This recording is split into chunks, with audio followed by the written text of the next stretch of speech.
ರಾಷ್ಟ್ರ ರಾಜಧಾನಿ ದೆಹಲಿಯಲ್ಲಿ ಕಾಂಗ್ರೆಸ್ನಿಂದ ಧರಣಿ ಮುಂದುವರಿಸಲಾಗಿದೆ. ಕಪ್ಪು ಬಟ್ಟೆಯನ್ನ ಧರಿಸಿ ಕೈ ಸಂಸದರು ಪ್ರೊಟೆಸ್ಟ್ಗೆ ಮುಂದಾಗಿದ್ದಾರೆ.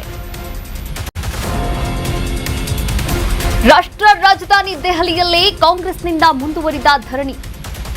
ಕಪ್ಪು ಬಟ್ಟೆಯನ್ನ ಧರಿಸಿ ಕೈ ಸಂಸದರಿಂದ protest ಮಾಡಲಾಗ್ತಿದೆ.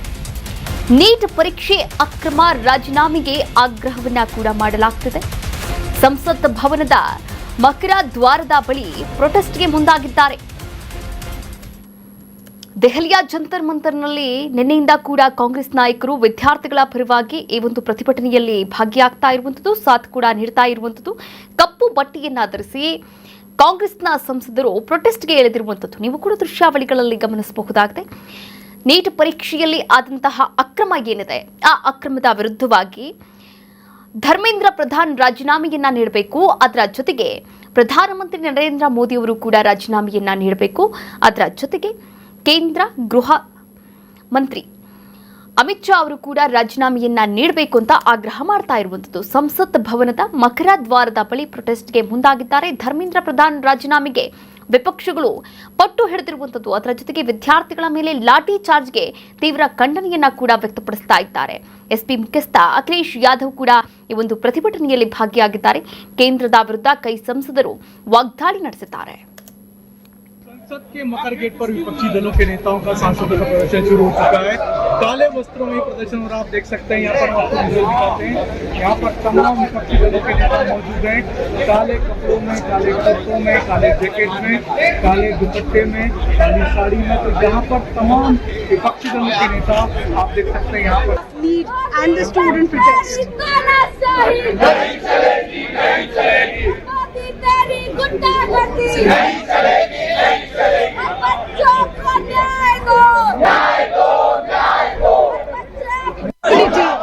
On the issue of need and the student protest. Coincidence.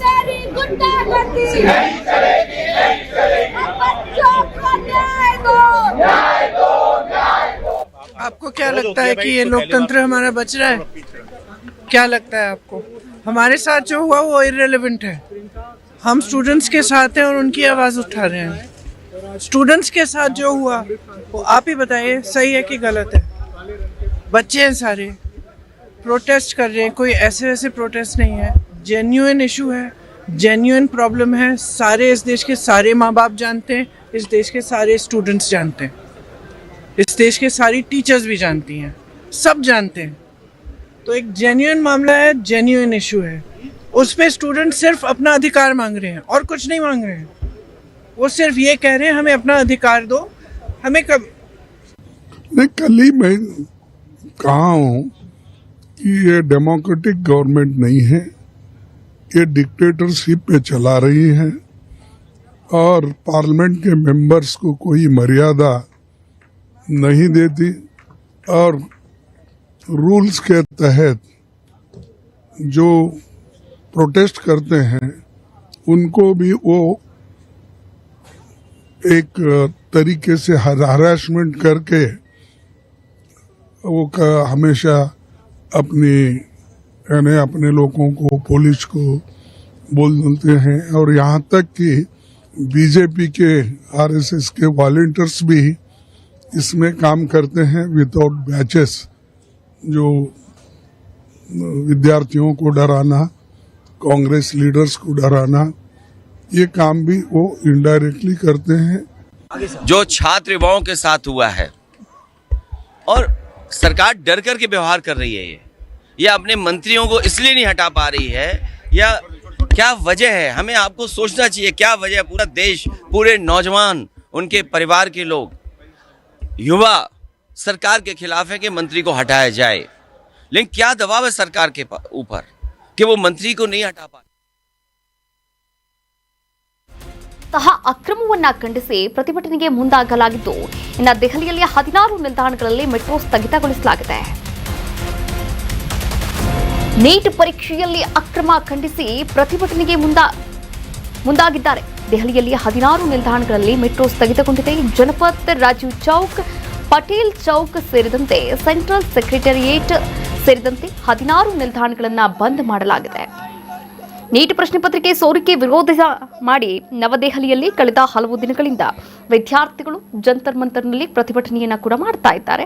ಇದೇ ಹಿನ್ನೆಲೆಯಲ್ಲಿ ನವದೆಹಲಿಯಲ್ಲಿ ಇದೀಗ 16 ನಿಲ್ದಾಣಗಳನ್ನು ಮೆಟ್ರೋ ಸೇವೆ ಸ್ಥಗಿತಗೊಳಿಸಲಾಗಿದೆ.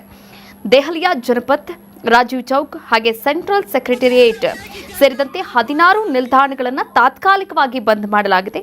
ಭದ್ರತಾ ಕಾರಣಗಳಿಂದಾಗಿ ಮುಂದಿನ ಆದೇಶದವರೆಗೂ ಕೂಡ ಈ ಒಂದು ಮೆಟ್ರೋ ನಿಲ್ದಾಣಗಳನ್ನು ಬಂದ್ ಮಾಡಲಾಗಿದೆ. ರಾಜು ಉತೋಪ್ ಮತ್ತು ಸೆಂಟ್ರಲ್ ಸೆಕ್ರೆಟರಿ ನಿಲ್ದಾಣಗಳಲ್ಲಿ ಇಂಟರ್ಚೇಂಜ್ ಮಾರ್ಗ ಬದಲಾವಣೆಗೆ ಸೌಲಭ್ಯ ಕಲ್ಪಿಸಿಕೊಡಲಾಗಿರುವಂಥದ್ದು. ಇನ್ನು ದೆಹಲಿಯ ಮೆಟ್ರೋ ರೈಲು ನಿಗಮದ DMRC ಅಧಿಕಾರಿಗಳು ಮಾಧ್ಯಮ ಪ್ರಕಟಣೆಯನ್ನು ಕೂಡ ಹೊರಡಿಸಿದ್ದಾರೆ. भाई ये सारे एग्जिट बंद कर रखे हैं यहाँ से मेट्रो के भाई 3-4 स्टेशन नहीं चलेगी तानाशाही नहीं चलेगी तानाशाही नहीं चलेगी।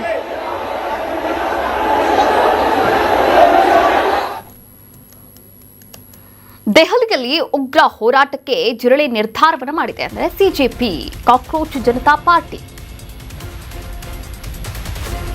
ದೆಹಲಿಯಲ್ಲಿ ಉಗ್ರ ಹೋರಾಟಕ್ಕೆ ಜಿರಳೆ ಪಾರ್ಟಿ ನಿರ್ಧಾರವನ್ನ ತೆಗೆದುಕೊಂಡಿದೆಯಂತೆ. ಇದೇ ಜುಲೈ 20ಕ್ಕೆ ನಡೆದಿರೋದು ಕೇವಲ ಟ್ರೇಲರ್ ಅಷ್ಟೇ. ಬೇಡಿಕೆಗಳಿಗೆ ಕೇಂದ್ರ ಒಪ್ಪದೇ ಇದ್ರೆ ಇದಕ್ಕಿಂತ ಹೋರಾಟವನ್ನ ತೀವ್ರಗೊಳಿಸಬೇಕಾಗುತ್ತೆ. ಲಕ್ಷಗಟ್ಟಲೆ ಪ್ರತಿಭಟನಾಕಾರರು ಡೆಲ್ಲಿಗೆ ಬರ್ತಾರೆ. CJP ವಕ್ತಾರ ಅಶುತೋಷ್ ರಾಂಕಾ ಈ ಕುರಿತಂತೆ ಹೇಳಿಕೆಯನ್ನ ಕೊಟ್ಟಿರುವಂಥದ್ದು. ಈ ಸಮಯ ಸೈಲೆಂಟ್ ಆಗಿ ಕೂರುವಂತಹ ಸಮಯ ಅಲ್ವೇ ಅಲ್ಲ. ಕೇಂದ್ರಕ್ಕೆ ನಾವು ಬಿಸಿಯನ್ನ ಮುಟ್ಟಿಸಲೇಬೇಕು, ಇಲ್ಲದಿದ್ದರೆ ದೇಶಾದ್ಯಂತ ಯುವಕರು ರೊಚ್ಚಿಗೇಳ್ತಾರೆ ಎನ್ನುವಂತಹ ಹೇಳಿಕೆಯನ್ನ ಕೊಟ್ಟಿರುವಂಥದ್ದು CJPಯ ವಕ್ತಾರ, ಕಾಕ್ರೋಚ್ ಜನತಾ ಪಾರ್ಟಿಯ ವಕ್ತಾರ ಅಶುತೋಷ್ ರಾಂಕಾ. देशद्रोह बात कर देना तो हमारा आंदोलन ऑलरेडी 2 जीत हासिल कर चुका है। जिस देश में लोग सवाल पूछना भूल गए थे, जिस देश में सरकार को क्रिटिसाइज करना, सरकार से सवाल करने को देशद्रोह मान लिया था, उस देश को हमने अब फिर से जगा दिया और अब ये देश उनसे सवाल कर रहा है। अब हम इनसे डर नहीं रहे, इनकी आंख में आंख डालकर बात करेंगे। ये हमारे आंदोलन की पहली और बहुत बड़ी जीत है। दूसरी हमारी जीत, ये सरकार जो इतनी अकड़ में रहती है, जो 30 दिन से हमको कॉकरोच बोल रही थी, एंटी नेशनल बोल रही थी, टेररिस्ट बोल रही थी, वायरस बोल रही थी, उस सरकार को हमने झुकाया और सरकार ने बोला प्लीज आकर हमसे बात कर। हेलो मेरे भाई प्लीज पीछे आ जाओ यार। अब तीसरी और सबसे जरूरी चीज जिसके लिए हम लोग यहाँ पर बैठे हैं, धर्मेंद्र प्रधान का इस्तीफा देगा तो देगा ही देगा, उसके दिए बिना यहाँ से हिलेंगे नहीं हम लोग। ರಾಹುಲ್ ಗಾಂಧಿಯವರನ್ನ ವಶಕ್ಕೆ ಪಡೆದಿದ್ದಕ್ಕೆ ಕಾಂಗ್ರೆಸ್ ಆಕ್ರೋಶವನ್ನ ವ್ಯಕ್ತಪಡಿಸಿದೆ. ಬಿಜೆಪಿ ಕಚೇರಿ ಮುತ್ತಿಗೆಗೆ ಕಾಂಗ್ರೆಸ್ ಯತ್ನವನ್ನ ಕೂಡ ಮಾಡಿದ ಘಟನೆ ನಡೆದಿದೆ. ರಾಹುಲ್ ಗಾಂಧಿಯವರನ್ನ ವಶಕ್ಕೆ ಪಡೆದಿದ್ದಂತಹ ಸಂದರ್ಭದಲ್ಲಿ ಕೈ ಆಕ್ರೋಶವನ್ನ ವ್ಯಕ್ತಪಡಿಸಿದ್ದು ಬಿಜೆಪಿಯ ಕಚೇರಿ ಮುತ್ತಿಗೆಗೆ ಕಾಂಗ್ರೆಸ್ ಯತ್ನವನ್ನ ಮಾಡಿದ್ದಾರೆ. ಬೆಂಗಳೂರಿನ ಮಲ್ಲೇಶ್ವರದಲ್ಲಿರುವಂತಹ ಬಿಜೆಪಿಯ ಕಚೇರಿ ಜಗನ್ನಾಥ ಭವನ, ಬಿಜೆಪಿಯ ಕಚೇರಿಯ ಬಳಿ ಕಾಂಗ್ರೆಸ್ನಿಂದ ಪ್ರತಿಭಟನೆಯನ್ನ ಮಾಡಲಾಯಿತು. ಬಿಜೆಪಿಯ ಕಚೇರಿಯ ಮುತ್ತಿಗೆಗೆ ಕಾರ್ಯಕರ್ತರು ಕೂಡ ಮುಂದಾದರು. ಈ ಸಂದರ್ಭದಲ್ಲಿ ಪೊಲೀಸರು ಹಾಗೆ ಕೈ ಕಾರ್ಯಕರ್ತರ ನಡುವೆ ಮಾತಿನ ಚಕಮಕಿ ಕೂಡ ನಡೆದಿರುವಂಥದ್ದು. ಕೈ ಕಾರ್ಯಕರ್ತರನ್ನ ಪೊಲೀಸರು ವಶಕ್ಕೆ ಪಡೆದಂತಹ ಘಟನೆ ಕೂಡ ನಡೆದಿದೆ. ಕಾರ್ಯಕರ್ತರ ವಶಕ್ಕೆ ಪಡೆದು ಕಾಕಿ ಪಡೆ ಅಲ್ಲಿಂದ ಅವರನ್ನ ಕರೆದೊಯ್ದಿರುವಂಥದ್ದು ನೀವು ಕೂಡ ದೃಶ್ಯಾವಳಿಗಳಲ್ಲಿ ಗಮನಿಸ್ತಾ ಇದ್ರ. ಇಂದು ಬೆಳಿಗ್ಗೆ ಆದಂತಹ ಎಲ್ಲ ಘಟನೆಗಳನ್ನ ಕರ್ನಾಟಕ ನ್ಯೂಸ್ ಬೀಟ್ ನಿಮ್ಮ ಮುಂದೆ ಇಡ್ತಾ ಇದೆ. ಕಾಂಗ್ರೆಸ್ ಕಾರ್ಯಕರ್ತರನ್ನ ಈಗಾಗಲೇ ಪೊಲೀಸರು ವಶಕ್ಕೆ ಪಡೆದಿರುವಂಥದ್ದು. ಅವರನ್ನೆಲ್ಲ ಕೂಡ ಬಸ್ ಹತ್ತಿಸುವಂತಹ ದೃಶ್ಯಾವಳಿಗಳನ್ನ ನೀವು ಕೂಡ ಗಮನಿಸಬಹುದಾಗಿದೆ.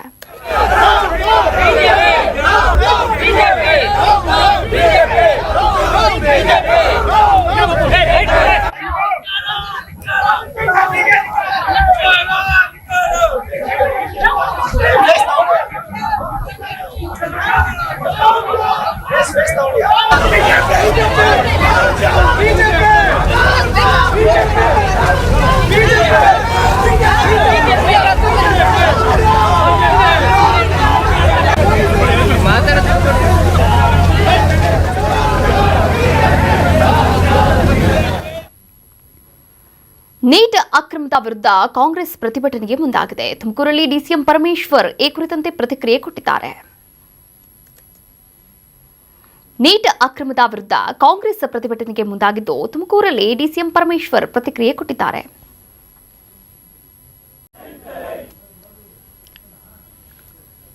ನಿನ್ನೆ ದೆಹಲಿಯಲ್ಲಿ ದೊಡ್ಡ ಪ್ರಮಾಣದಲ್ಲಿ ಪ್ರೊಟೆಸ್ಟ್ ಮಾಡಲಾಯಿತು. ಲಕ್ಷಾಂತರ ವಿದ್ಯಾರ್ಥಿಗಳಿಗೆ ಅನ್ಯಾಯ ಆಗ್ತಾ ಇದೆ. ಅನ್ಯಾಯ ಮೋಸದ ವಿರುದ್ಧ ಹೋರಾಡ್ತಾ ಇದ್ದೇವೆ. ರಾಹುಲ್ ಗಾಂಧಿ ಈ ಬಗ್ಗೆ ಧ್ವನಿ ಎತ್ತಿದ್ದಾರೆ. ಪ್ರತಿಭಟನೆ ಸ್ವರೂಪ ಕಾನೂನು ವಿರುದ್ಧ ನಡೆದಿಲ್ಲ. ರಾಹುಲ್ ಧ್ವನಿಯನ್ನ ಅಡಗಿಸುವಂತಹ ಪ್ರಯತ್ನವನ್ನು ಮಾಡ್ತಾ ಇದ್ದೆ ಕೇಂದ್ರ ಸರ್ಕಾರ ಎನ್ನುವಂತಹ ಹೇಳಿಕೆಯನ್ನ ಡಿಸಿಎಂ ಪರಮೇಶ್ವರ್ ಅವರು ಕೊಟ್ಟಿರುವಂಥದ್ದು. ಲಕ್ಷಾಂತರ ಜನ ವಿದ್ಯಾರ್ಥಿಗಳಿಗೆ ಆಗ್ತಕ್ಕಂಥ ಮೋಸ ಅನ್ಯಾಯ ಇದರ ವಿರುದ್ಧ ರಾಹುಲ್ ಗಾಂಧಿಯವರು ಈಗಾಗಲೇ ಧ್ವನಿಯನ್ನು ಎತ್ತಿದ್ದಾರೆ.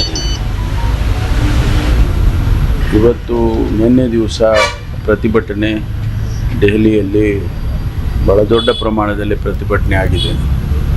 ರಾಹುಲ್ ಗಾಂಧಿಯವರನ್ನು ಮತ್ತು ಶ್ರೀಮತಿ ಪ್ರಿಯಾಂಕಾ ಗಾಂಧಿ ವಾದ್ರಾ ಅವರನ್ನು ಅರೆಸ್ಟ್ ಮಾಡಿದರು.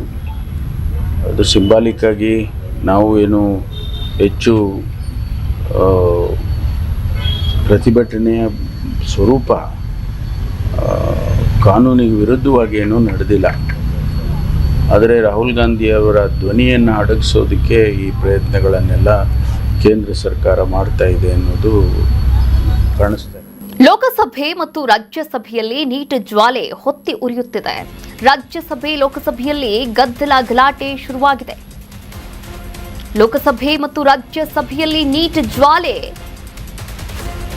ರಾಜ್ಯಸಭೆ ಲೋಕಸಭೆಯಲ್ಲಿ ಗದ್ದಲ ಗಲಾಟೆ ಶುರುವಾಗಿದೆ. ಉಭಯ ಸದನಗಳಲ್ಲೂ ಕೂಡ ಗದ್ದಲ ಕಲಾಪ ಮುಂದೂಡಿಕೆ ಮಾಡಲಾಗಿದೆ. ಮಧ್ಯಾಹ್ನ 2 ಗಂಟೆಗೆ ಕಲಾಪ ಮುಂದೂಡಿಕೆಯಾಗಿದೆ. ನೀಟ್ ಪ್ರಶ್ನಾಪತ್ರಿಕೆ ಸೋರಿಕೆ ಆರೋಪ ಕೇಳಿ ಬಂದಿರುವಂಥದ್ದು. ಈ ವಿಚಾರಕ್ಕೆ ಸಂಬಂಧಪಟ್ಟಂತೆ ವಿದ್ಯಾರ್ಥಿಗಳು ಈಗಾಗಲೇ ಸಾಕಷ್ಟು ದಿನಗಳಿಂದ ಕೂಡ ಪ್ರತಿಭಟನೆಯಲ್ಲಿ ಭಾಗಿಯಾಗಿರುವಂಥದ್ದು. ಜಂತರ್ ಮಂತರ್ನಲ್ಲಿ ಸಾಕಷ್ಟು ಅವಾಂತರಗಳು ಕೂಡ ಸೃಷ್ಟಿಯಾಗಿರುವಂಥದ್ದು ನಾವೆಲ್ಲರೂ ಕೂಡ ಗಮನಿಸ್ತಾ ಇದ್ದೀವಿ. ಆದರೆ ಇದೇ ವಿಚಾರವನ್ನ ರಾಜ್ಯಸಭೆ ಮತ್ತು ಲೋಕಸಭೆಯಲ್ಲಿ ಚರ್ಚೆಗೆ ತಂದಾಗ ಸದ್ದು ಗದ್ದಲ ಆಗಿದೆ, ಗಲಾಟೆಗಳಾಗಿದೆ, ಜ್ವಾಲೆ ಜಗಜಗಿಸ್ತಾ ಇದೆ. ಅದರ ಜೊತೆಗೆ ಉಭಯ ಸದನಗಳಲ್ಲೂ ಕೂಡ ಗದ್ದಲ ಏರ್ಪಟ್ಟಂತಹ ಸಂದರ್ಭದಲ್ಲಿ ಮಧ್ಯಾಹ್ನ 2 ಗಂಟೆಗೆ ಈ ಒಂದು ವಿಚಾರವನ್ನ ಮಾತಾಡೋಣ ಅಂತ ಕಲಾಪವನ್ನ ಮುಂದೂಡಿಕೆ ಮಾಡಲಾಗಿರುವಂಥದ್ದು. सरकार नीट पेपर लीक का चर्चा के लिए पूरी तरह से तैयार है और हमने पहले दिन से कहा है जब चर्चा होती है तो किसी नियम के तहत होना पड़ता है और इसका व्यवस्था बनाना पड़ता है. मैं अनुरोध करता हूं कि चर्चा कब होना है, चर्चा का ड्यूरेशन, चर्चा होना है और किस नियम के तहत होना है. माननीय स्पीकर महोदय, सारे पार्टी के फ्लोर लीडर से बातचीत करके इसका निर्णय किया जाए. सरकार पूरी तरह से नीट पेपर लीक पे चर्चा करने का तैयार है. ये मुद्दा कांग्रेस समाजवादी पार्टी बीजेपी का नहीं है. ये मुद्दा युवाओं और छात्र नौजवानों का है. आपने इनको बुलवा दिया, क्या समझौता कर लिया आपने? क्या बात क्यों नहीं बोलने दिया हमें? आपको मैंने बोलने के लिए कहा. 1 मिनट प्लीज. नहीं, आपने समझौता क्यों कर लिया फिर? हम लोग का बात भी अखिलेश जी नहीं, छात्र नौजवान क्या केवल अखिलेश जी 1 मिनट नहीं. अध्यक्ष महोदय, ये अध्यक्ष महोदय, ये पक्ष ठीक नहीं है अध्यक्ष महोदय. ये युवा छात्र नौजवान हम सब के हैं, हम सब लड़ रहे हैं उनके लिए, हम सब लड़ रहे हैं उनके लिए. छात्रों की नहीं